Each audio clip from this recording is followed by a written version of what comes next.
Assalamualaikum warahmatullahi wabarakatuh. Waalaikumsalam warahmatullahi wabarakatuh. Sebelumnya minta maaf suaranya agak serak, tapi kedengeran? Baik, sebelum memulai pembelajaran, alangkah baiknya kita berdoa terlebih dahulu supaya diridhoi oleh Allah Subhanahu wa taala. Berdoa di dalam hati dimulai. Selesai. Coba di sini siapa yang tidak hadir? Tidak. Kenapa? Izin kalau Tidak sakit juga. Semoga yang sakit segera disembuhkan oleh Allah Subhanahu wa taala. Di sini Ibu akan menjelaskan materi tentang hormat dan patuh kepada orang tua dan guru.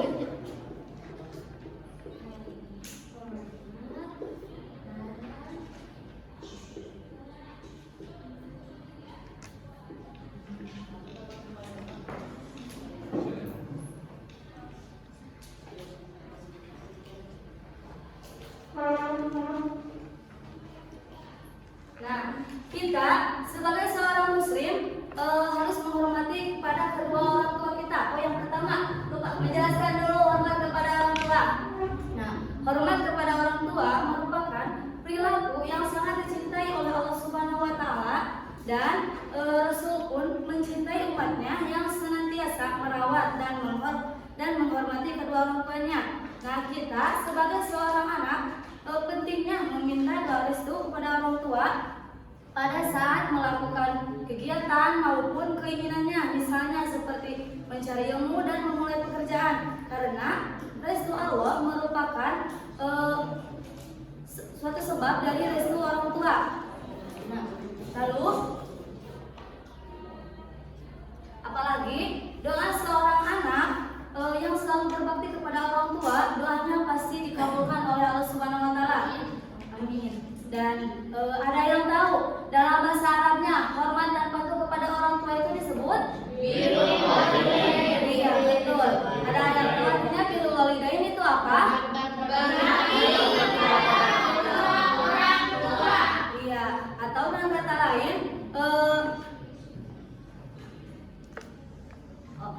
kata lain bagian dari etika dalam Islam yang menunjukkan sikap dan patuh kepada orang tua, baik dalam perbuatan maupun perkataan, ya. Lalu, nah, yang mana seperti kita ketahui, hormat dan patuh kepada orang tua hukumnya wajib. Kata lain berarti wajib dilaksanakan mendapat pahala, ditinggalkan mendapat dosa. Nah, selanjutnya tadi kan birrul walidain itu berbakti kepada orang tua. Lalu ada yang tahu kebalikan dari birrul walidain itu apa? Ada yang tahu? Tidak. Oh iya, baik. Kebalikan dari birrul walidain yaitu uququl walidain. Artinya durhaka kepada orang tua. Coba ulangi apa? Uququl walidain. Ya, tadi birrul walidain.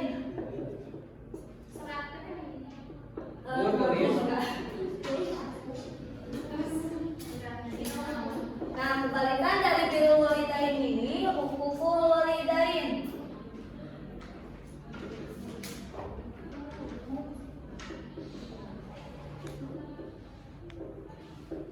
Nah, uququl walidain ini termasuk durhaka kepada orang tua. Otomatis yang durhaka kepada orang tua nanti akan dimasukkan ke neraka. Baik.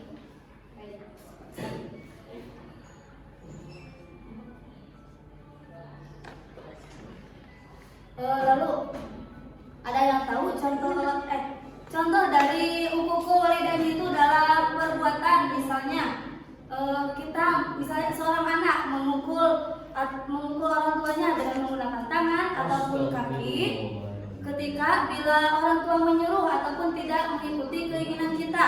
Nah, itu termasuk dosa besar. Apalagi dalam contoh dalam perkataan, misalnya kita mengatakan kepada orang tua. Nah, sudah jelas kan dalam Al-Quran juga ketika kita mengatakan misalnya ke orang tua itu termasuk dosa besar. Nah, lalu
Penjelasan dari ayat tersebut yaitu mengenai larangan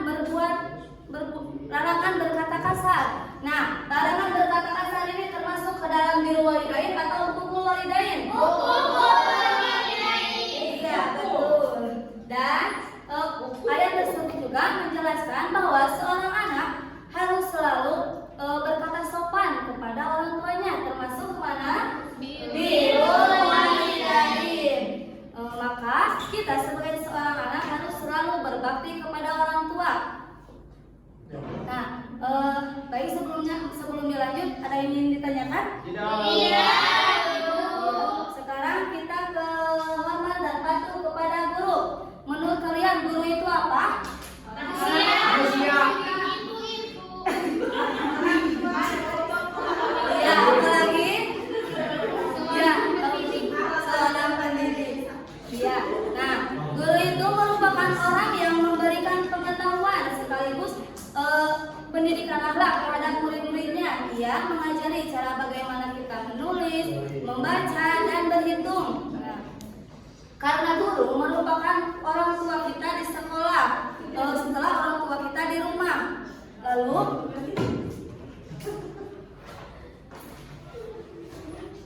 tanpa pendidikan dan bimbingannya, kita tidak akan mengetahui hal yang nyata maupun yang tersembunyi di alam ini, ya. Maka kita harus selalu menghormati guru ataupun menuruti perintahnya selagi tidak keluar dari ajaran Allah Subhanahu wa taala. Baik, sebelum dilanjut ada yang ditanyakan? Iya, Bu. Oke, baik, dilanjutkan ke kaitan antara ketauhidan dalam beribadah dengan patuh dan hormat kepada orang tua dan guru. Nah, yang pertama kepada orang tua. Di dalam Quran surat Al-Isra tadi ayat 23 diperintahkan agar tidak berbuat syirik kepada Allah dalam keadaan apapun. Yang kedua, berbakti kepada orang tua. Yang ketiga, mengurus kewajiban orang tua jika orang tua sudah usianya terlanjut. Ya, dan yang terakhir, larangan membentak orang tua. Nah, kita sebagai umat Islam yang hanya menyembah kepada Allah Subhanahu wa taala akan dijauhkan dari sikap syirik. Sikap syirik ini merupakan bentuk menyekutukan Allah dengan sesuatu yang lain, sehingga kita sebagai umat Islam harus senantiasa menyembah kepada Allah agar dijauhkan dari sifat syirik. Nah, karena syirik merupakan jenis dosa yang tidak akan diampuni oleh Allah Subhanahu wa taala. Nah, lalu semakin umat Islam dalam beribadah hanya semata-mata karena Allah, maka semakin patuh dan hormat juga seseorang kepada orang tuanya. Karena seseorang yang menyembah hanya kepada Allah Subhanahu wa taala dituntut untuk melakukan kewajiban kepada orang tuanya. Nah, sebaliknya, apabila seseorang melakukan ibadah tetapi tidak secara ikhlas maupun khusyuk, hanya semata-mata karena Allah, seseorang itu tidak patuh, seseorang itu patuh dan hormat kepada orang tetapi tidak dilakukan secara ikhlas. Nah, artinya patuh dan hormat kepada sikap patuh dan hormat tidak dilakukan secara istiqomah. Nah, yang kedua kaitan ketauhidan kepada guru ya. Yang kedua, seseorang yang tekun beribadah seperti melaksanakan sholat 5 waktu dengan tepat, berpuasa Ramadan sebulan penuh, membayar zakat sesuai syariat Islam, dan menunaikan ibadah haji setelah mampu. Nah, itu menjadikan seseorang itu menjadi umat yang taat dalam beragama. Nah, lalu berbagai jenis ibadah makruh yang dilakukan umat Islam secara ikhlas, khusyuk, istiqomah akan mendorong manusia berbuat baik kepada siapapun dalam kehidupan sehari-hari, termasuk kepada guru, sehingga umat Islam yang tekun beribadah juga nanti ke guru juga sikap dan hormatnya sehingga umat Islam yang tekun beribadah secara khusyuk, ikhlas, dan istiqomah karena Allah Subhanahu wa taala, seseorang juga menjadi hormat dan patuh kepada guru karena seorang guru sebagai pelita kehidupan bagi kehidupan seseorang. Nah, lalu sebaliknya, jika seseorang yang enggan beribadah dan beribadah karena Allah tetapi tidak dilakukan secara ikhlas, khusyuk, dan istiqomah, maka seseorang dan hormat dan patuh terhadap seorang guru pun tidak istiqomah. Artinya kadang-kadang hormat dan patuh kepada guru, dan kadang-kadang juga tidak hormat dan patuh kepada guru. Nah, situasi seperti itu tergantung suasana hati yang mempengaruhi. Baik, mungkin cukup sekian ya materi. Apakah kalian paham? Paham. Berarti tidak ada yang ingin ditanyakan? Tidak.